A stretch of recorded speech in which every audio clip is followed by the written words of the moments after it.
Comment aurais-je pu savoir qu'un simple moment allait tout changer?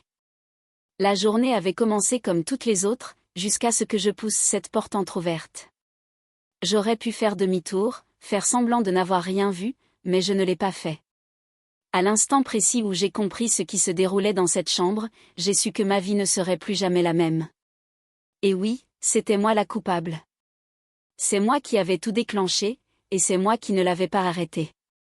Georges était au travail, la maison inhabituellement calme.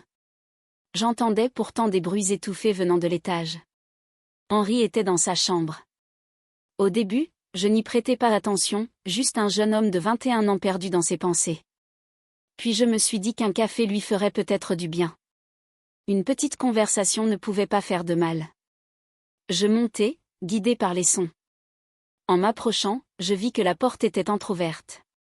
J'allais l'appeler quand mon regard glissa à l'intérieur.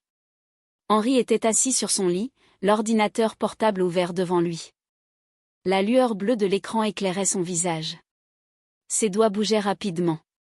D'abord, je crus qu'il regardait un film d'action. Mais en avançant d'un pas, l'angle changea, et tout changea. Le reflet sur l'écran me frappa comme une gifle. Une vague de froid m'envahit. Je ne m'y attendais pas. Je ne voulais pas voir ça. Henri se précipita pour se couvrir, baissa frénétiquement le volume, mais c'était trop tard. Nos regards se croisèrent. Son visage devint écarlate, la honte dans ses yeux aussi vifs que la lumière de l'écran. Je suis désolé, bégayai-je en détournant les yeux. Je restai cloué sur place, incapable de bouger. Une étrange sensation m'envahit, gêne, choc et autre chose que je refusais de nommer. Je finis par fuir dans le couloir, le cœur cognant dans ma poitrine. Je pressai mes mains contre mon visage. « Qu'est-ce que j'ai fait ?» murmurai-je. Henri n'était plus un enfant. Moi non plus, j'étais une femme de 45 ans qui en avait vu d'autres. Pourtant, cette situation me dépassait. Je restai figé dans le couloir, les doigts dans les cheveux, quand il apparut dans l'embrasure. Il ajusta nerveusement le col de sa chemise, les yeux baissés. « Darlene, je suis désolé. » Je pensais avoir fermé la porte, dit-il d'une voix hésitante mais sincère. Je secouai la tête. « Non, c'est moi. J'aurais dû frapper. » Un silence lourd s'installa. Nous avions vécu sous le même toit pendant des années, mais jamais nous ne nous étions regardés ainsi. La tension était nouvelle, électrique, presque palpable. « Je vais préparer le dîner », lâchai-je en descendant précipitamment. Ce soir-là, nous ne parlâmes pas. Pas un regard, pas un mot superflu. Le silence entre nous hurlait. Au dîner, nous étions face à face, mais nos yeux fuyaient. Le bruit des couverts contre les assiettes était assourdissant. Les jours passèrent dans cette étrange normalité de surface. Puis un après-midi, Henri s'assit à côté de moi sur le canapé. « Darlene, à propos de l'autre jour. Je suis vraiment gênée. Je veux que tout redevienne comme avant, s'il te plaît. » Je pris une grande inspiration et souris doucement. « Henri, crois-moi, j'ai eu mon lot de moments gênants dans ma vie. » Il rit faiblement, soulagé. Pendant un instant, la tension sembla s'apaiser. Mais au fond de moi, je savais que rien n'était plus comme avant. Les barrières avaient sauté. Il baissa les yeux, puis murmura. « Je suppose qu'on est quitte. » Je fronçai les sourcils. « Comment ça ? Je t'ai déjà vu, de la même façon. Tu ne le savais juste pas. » Un éclair me traversa. Je restai figé. Il poursuivit, rouge mais déterminé. « Je ne te l'ai jamais dit, j'étais trop gêné. Mais je n'ai jamais réussi à l'oublier. C'était mon petit secret. » Son aveu fit tomber le dernier mur entre nous. Nos regards se croisèrent, et plus rien ne fut innocent. À partir de ce moment, tout changea sans qu'on le dise. Je passais plus de temps avec lui. On regardait des films ensemble, chose qu'on n'avait jamais faite avant.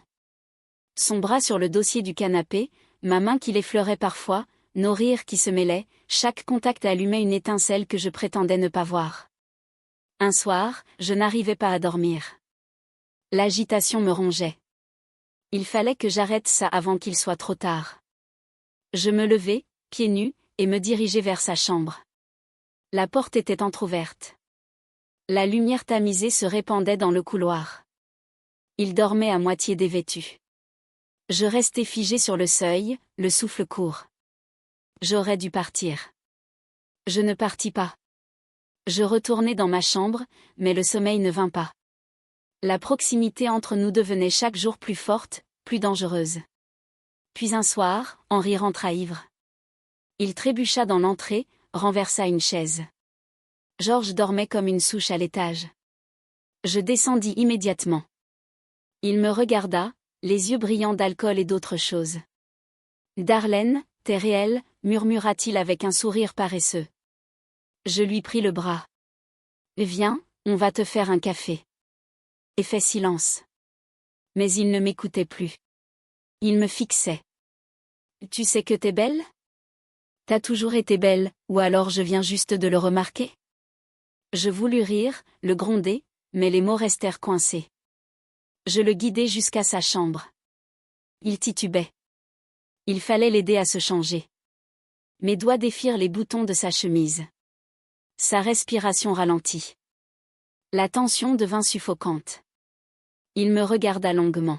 « Je ne joue plus à ce jeu, Darlène, dit-il d'une voix grave, assurée malgré l'alcool. » Je reculai d'un pas, mais mes pieds refusaient de bouger. « Henri. On sait tous les deux que c'est là. Même si tu fais semblant du contraire. » Il s'approcha. Son souffle effleura ma peau. Sa main frôla ma joue. Je ne reculai pas. Et puis tout bascula. Je laissai glisser les bretelles de ma nuisette le long de mes épaules. « Tu as raison, » murmurai-je. « Arrêtons de jouer. » Je m'allongeai sur le lit. Mon cœur cognait si fort que j'étais certaine qu'il l'entendait. Il s'approcha, un sourire lent aux lèvres. « N'aie pas peur, » souffla-t-il. « Tout va bien. » Je tremblais. « Henri, j'ai peur quand même. »« Georges ne doit pas se réveiller, » murmura-t-il contre mon oreille. Je compris. Il fallait être silencieux. Très silencieux. Ce qui suivit fut intense, rapide, presque violent dans sa nécessité. Je me mordis la lèvre jusqu'au sang pour ne pas crier.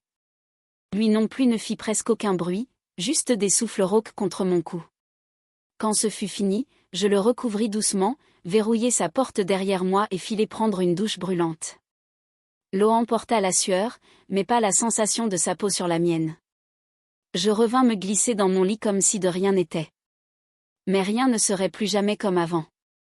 Et je le savais point, ce n'était pas qu'une erreur d'ivresse. Ce n'était pas qu'un moment d'égarement. C'était le début de quelque chose que ni lui ni moi ne pourrions plus arrêter. Et au fond de moi, une petite voix murmurait déjà, « La prochaine fois, il ne sera pas ivre, et moi non plus point. » Le lendemain matin, la maison était silencieuse comme après un orage. Georges partit au travail à 7 heures, embrassa mon front sans remarquer que je tremblais encore. Henri ne descendit pas avant 10 heures. Quand il apparut dans la cuisine, pieds nus, cheveux en bataille, il ne dit rien. Il se contenta de me regarder. Longtemps. Trop longtemps. Je tournai le dos pour remplir la cafetière, mais je sentais son regard posé sur ma nuque, sur mes épaules, là où il avait laissé des marques légères que le col de mon pull ne cachait pas tout à fait. Il s'approcha, lentement, et posa une tasse vide à côté de la mienne. Nos doigts se frôlèrent. Aucun de nous ne recula. « Tu as bien dormi ?» demanda-t-il d'une voix rauque, presque amusée. Je hochai la tête sans me retourner. « Et toi ?» ?»« Non. » Pas une seconde. Un silence. Le bruit du café qui coule. Le tic-tac de l'horloge. « Darlène ?» reprit-il plus bas. Je me retournai enfin. Il était si proche que je dus lever légèrement la tête pour croiser ses yeux. Il n'y avait plus trace d'alcool ni de gêne. Juste une certitude tranquille, presque effrayante. « Je ne regrette rien, » dit-il simplement. « Et toi ?» Je voulus répondre, moi non plus, mais les mots restèrent coincés. Parce que ce n'était pas vrai. Je regrettais déjà. Et en même temps, je n'avais jamais rien désiré aussi fort. Je finis par murmurer. « On ne peut pas continuer. » « On a déjà continué, » répondit-il en effleurant ma joue du bout des doigts. Hier soir, c'était pas un accident. Tu le sais aussi bien que moi. Je fermai les yeux. Sa main glissa dans mes cheveux, doucement, comme s'il avait toujours eu le droit de faire ça. Henri. Georges. Georges n'est pas là, coupa-t-il. Et même s'il était là, je ne suis pas sûre que ça changerait quelque chose. Je rouvris les yeux. Il me regardait avec une intensité qui me fit vaciller. Tu as peur de lui, demanda-t-il. Non. J'ai peur de moi. Il sourit, un sourire lent, presque tendre. Alors on a le même problème. Il se pencha et posa ses lèvres sur les miennes. Pas brutalement. Pas précipitamment. Juste, inévitablement. Je ne le repoussai pas. Je laissai faire. Et quand sa langue chercha la mienne, je répondis malgré moi. Le café déborda sur le plan de travail. Aucun de nous ne bougea pour l'arrêter. À partir de ce matin-là, la maison devint un terrain miné de regards, de silence, de frôlements, accidentels, dans le couloir, de portes qu'on fermait un peu trop doucement. On ne parlait presque plus. On n'avait plus besoin. Chaque fois que Georges partait au travail, Henri trouvait une excuse pour rester à la maison. Et moi, je trouvais toutes les raisons du monde pour ne pas m'enfuir. Un après-midi, alors que la pluie tambourinait contre les carreaux, il entra dans la buanderie pendant que je pliais le linge. Il referma la porte derrière lui sans un bruit. Je ne me retournai pas tout de suite. Je continuai à plier, les mains tremblantes. Il s'approcha par derrière, lentement, et posa ses mains sur mes hanches. « Et dis-moi d'arrêter, murmura-t-il contre mon oreille. Je ne dis rien. Il fit glisser ma jupe le long de mes jambes. Je fermai les yeux. Le sèche-linge tournait, chaud et bruyant, couvrant nos souffles. Il me prit là, contre la machine, debout, rapidement, presque violemment. Je mordis mon avant-bras pour ne pas crier. Quand ce fut fini, il resta un moment en moi, le front contre ma nuque. « Je t'aime », souffla-t-il. Je ne répondis pas. Parce que je ne savais pas si c'était de l'amour. Ou si c'était juste le feu qui nous consumait tous les deux. Les semaines passèrent ainsi. En secret. En silence. En danger permanent. On apprit à reconnaître le bruit exact de la voiture de Georges dans l'allée, à compter les minutes, à effacer les traces. On devint expert en mensonges minuscules et en caresses volées. Et puis un soir, tout bascula encore. Georges était parti pour 3 jours en déplacement professionnel. Henri et moi nous retrouvâmes seuls dans la maison pour la première fois depuis le début. On n'attendit même pas la nuit. À peine la porte refermée derrière Georges, Henri me plaqua contre le mur de l'entrée, m'embrassa comme un affamé, les mains partout, la respiration courte. On monta dans ma chambre, notre chambre, celle que je partageais avec Georges depuis 20 ans.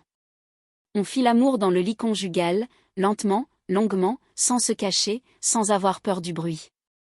Je pleurais pendant qu'il me faisait l'amour, pas de culpabilité, mais parce que c'était trop fort, trop vrai, trop tard. Après, il resta allongé contre moi, sa tête sur ma poitrine, et murmura. « Quitte-le. Henri. Je suis sérieux. Pars avec moi. On s'en va. Loin. N'importe où. Je peux travailler, tu n'auras besoin de rien. Juste, pars avec moi. » Je caressai ses cheveux sans répondre. Je savais que je ne pouvais pas.